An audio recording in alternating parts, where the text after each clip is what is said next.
Piktžolės ir papildomi augalai vejoje yra kiekvieno sezono aktuali tema, kadangi nors ir kaip kovojame, jos po truputį įsisėja į veją.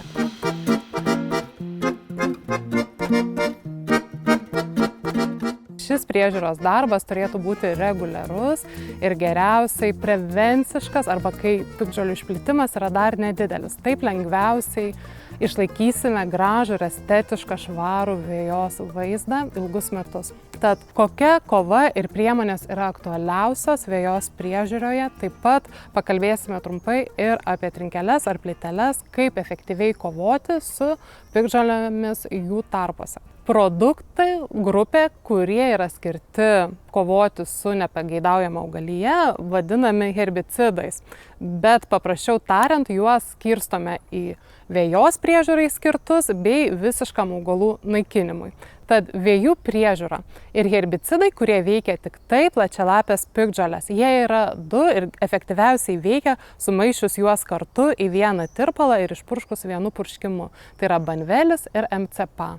Efektyvumui padidinti galite naudoti liptopą bei laikytis purškimo rekomendacijų, kad nelytų bent 4 valandas ir nebūtų pernelyg vėjuota. Taip pat geriausiai veikia nupurkšti tada, kai piktžolės yra jaunos ir kelių lapelių fazėje, negu kad jau smarkiai sužėlusios. Tada herbicidai veikia kiek paprasčiau, reikia purkšti kelis kartus tam, kad gautumėm gerą efektyvumą bei pamirštumėm piktžolių problemą. Taip pat, jeigu nenorite su piktžolėmis kovoti tada, kai jos jau išties yra įsiterpusios į jūsų žolyną, galima bent vieną kartą, labiau sezono pradžioje ar viduryje, nusipurkšti prevenciškai, kadangi žemai pjaunant kartais galime tiesiog nepastebėti ir ypač pienių žydėjimo periodu tiesiog visur plinta pienių sėklos ir jos lengvai įsisėja. Tad jeigu po žiemos turime problemų, kai yra išplikusių plotų, ten taip pat didelė galimybė, kad įsineš piktžolių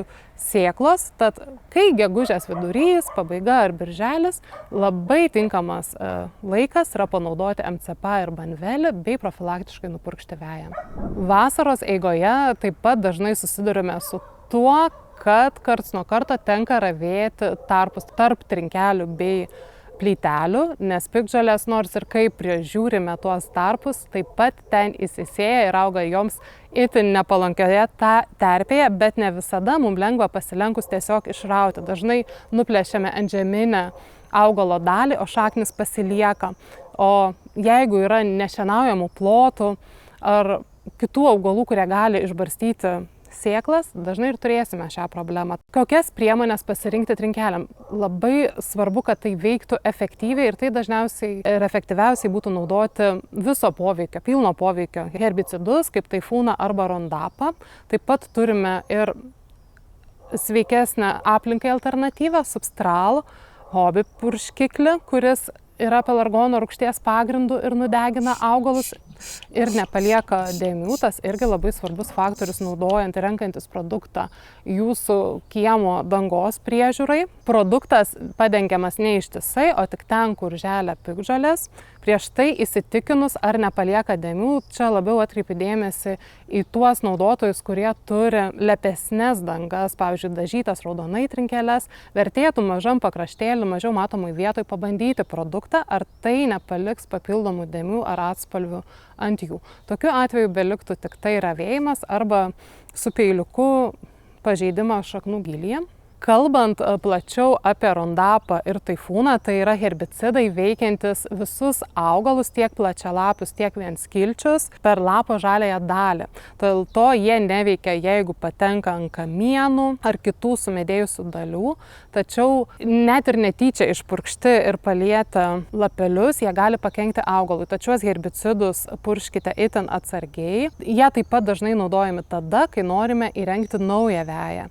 Išpurškiame senus žolynus ir per porą savaičių turime pilnai nurudavusius vejos plotus, kuriuos jau galime apdirbti ir taip ruošti pagrindą naujai sėjamai vejai. Naudokite herbicidus atsakingai ir ten, kam jiems yra skirti pagal paskirtį. Nesumaišykite. Banvelis ir MCPA tinka vejoms, kai naikiname plačialapės piktžoles.